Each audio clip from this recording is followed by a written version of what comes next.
বিসমিল্লাহির রহমানির রহিম। প্রিয় ভিউয়ার্স, আপনারা দেখতে পাচ্ছেন যে আমি একটি করমচা অর্থাৎ একটি করমচা গাছ এবং গাছের ফলের ভিডিও ধারণ করছি। এটা আমার ছাদ বাগানের তৃতীয় তলার একটি করমচা গাছ।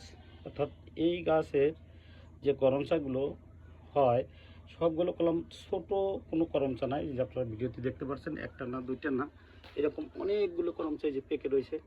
আজকে কলম 19/4/2025 সাল।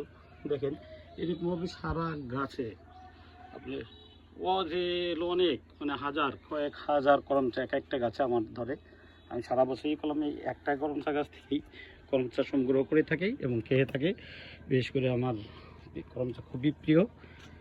এই যে ভিডিওটা আপনারা দেখতে পাচ্ছেন, দেখেন এই যে করমচা কলম কিছু ধরেছে, পেকেছে, আবার কিছু কলমে যে ফুল আসছে, এই যে ফুল দেখতে পাচ্ছেন, এগুলো করলাম। এই যে গাছের একটা ভিডিও ধারণ করলাম, আপনারা দেখেন এই যে করমচাগুলো, এই যে দেখা যাচ্ছে পুরাটাই করমচা গাছ। এটা কোনো ছোটো না, অনেক বড় ঝাঁটানো হয় এই গাছটা।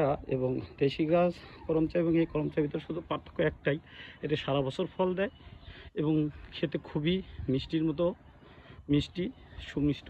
কিন্তু দেশীয় করমচাগুলো টক, কিন্তু এটাও কাঁচা করমচার টক, কিন্তু পাকলে একেবারে চিনির মতো মিষ্টি হয়। তো ভালো থাকবেন এই প্রত্যাশায় শেষ করছি। আল্লাহ হাফেজ।